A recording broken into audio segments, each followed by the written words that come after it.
বাহ, হরিণটা তো খুব স্বাস্থ্যবান মনে হচ্ছে। আজকে খুব ভালো ভোজন হবে। যাই, ছানাদেরকে গিয়ে ডেকে নিয়ে আসি। এই বলে বাঘটি মৃত হরিণটিকে সেখানে রেখে চলে যায়।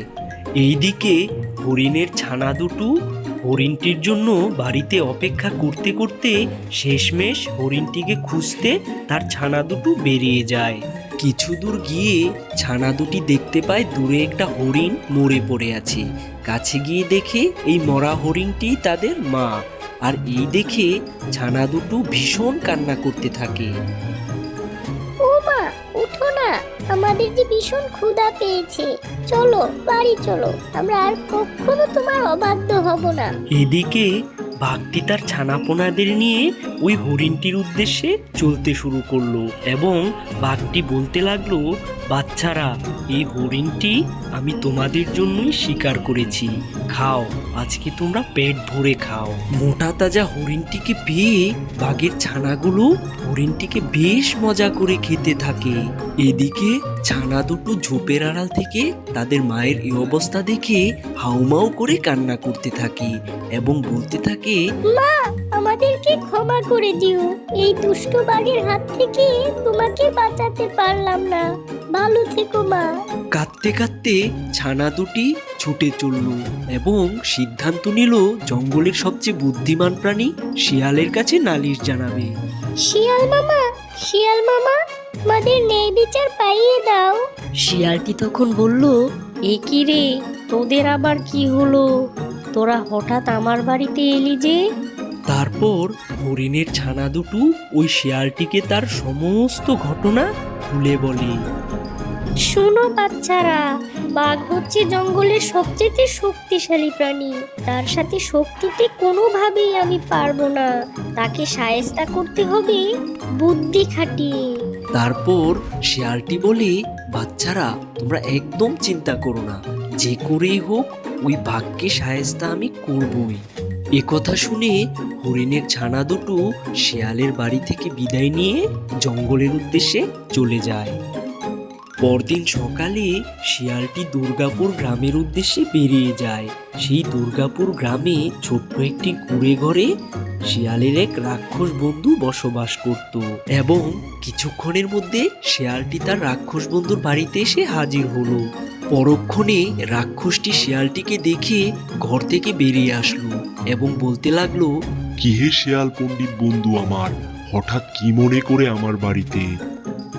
তারপর শিয়ালটি ওই হরিণছানার সমস্ত ঘটনা ওই রাক্ষসকে খুলে বলে।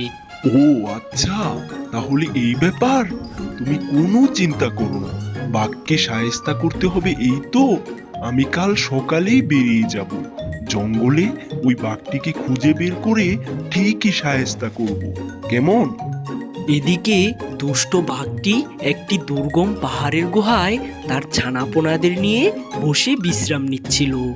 আহ, কতদিন কোনো শিকারের সন্ধান পাচ্ছি না। এভাবে চলতে থাকলে আমার বাচ্চারা তো না খেয়ে শুকিয়ে কঙ্কাল হয়ে যাবে।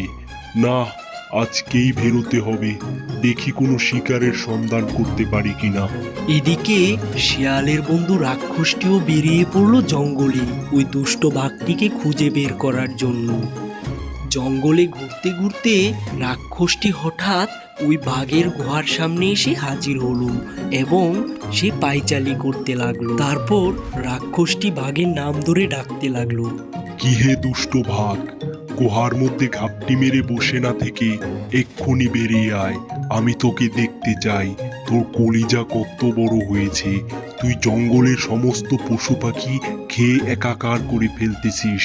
রাক্ষসের গলার আওয়াজ শুনে বাঘটি গুহা থেকে বেরিয়ে আসলো এবং বাঘটি বলতে লাগলো, কি হে রাক্ষস, হঠাৎ আমার গুহার সামনে কি মনে করে আর এভাবে চিল্লাচ্ছেন কেন?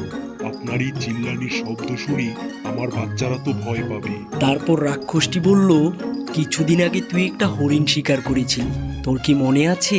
ওই হরিণটির ছোট ছোট দুটি ছানা ছিল আর ওই ছোট ছানা দুটুকু রেখে তুই হরিণটিকে মেরে ফেলেছিস।